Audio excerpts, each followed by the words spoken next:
Hi, I'm Jared. Welcome back to Escape Addictions, Break the Chains.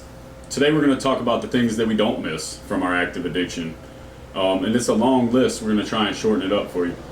So some of the things I don't miss from my active addiction, I don't miss, number one, just being a slave to these substances. Having them control and dictate everything in my life. Having to plot every little piece of my life and have it revolve around that said substance or getting high off of that substance. I don't miss just being controlled.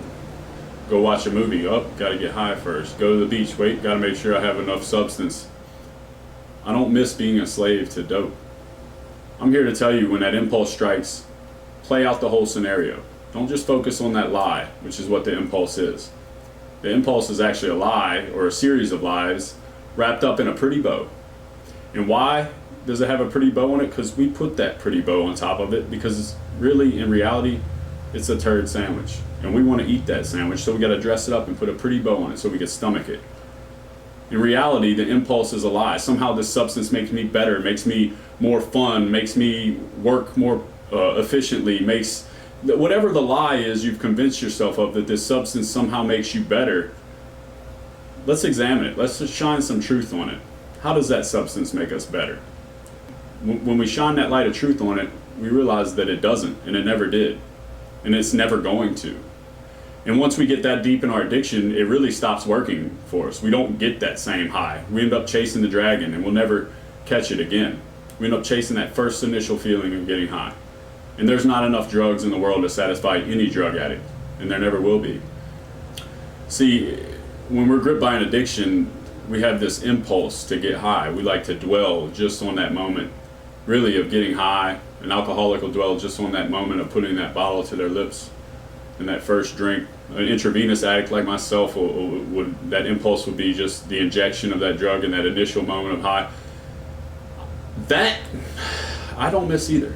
Because that moment is very fleeting, and it's very fake. All the crap that comes after that moment, all the misery, those are the things we need to focus on when that impulse strikes. All the miserable times, the endless benders, the crying out loud for God, tweaker conversations in the bathrooms with 5 people in a bathroom, and the conversation going absolutely nowhere for 5 straight hours. I don't miss those. I don't miss my stomach churning and being completely starved of nutrients, my body screaming to feed it, and not having an appetite, and not being able to eat or stomach any food. Going to get a smoothie once in a week's time frame on a serious bender where I get no sleep. I don't miss the delirium, the chaotic thoughts racing through my mind. I don't miss the endless hours, the being up all night, seeing another sunrise come up, going through the withdrawals and running out of said substance and falling into that deep, dark depression yet again. I don't miss that. I don't miss the destruction of all my relationships and friendships. I don't miss the having people coming in and out of my life on a whim. I don't miss that feeling of isolation, loneliness, depression. I don't miss being locked in my apartment thinking that the police are surrounding me for 3 days straight. I don't miss blacking out on Xanax and coming to in jail yet again. I don't miss the people that attach themselves to me just because I had drugs or money or both. I don't miss trying to be this eccentric, outgoing person when really, in reality, I'm more of an introvert. I don't miss trying to pretend to be somebody that I'm not. I don't miss all the masks that I used to wear, that false sense of self, and trying to please other people and impress other people with foolish things. I don't miss that. And I don't think you do either. Those are the things that I don't miss, but I keep those in my back pocket so that if I ever got the inclination to get high again, I could just remind myself, well, what happens after that moment? That moment I keep dwelling on, that moment of getting high, what comes after that?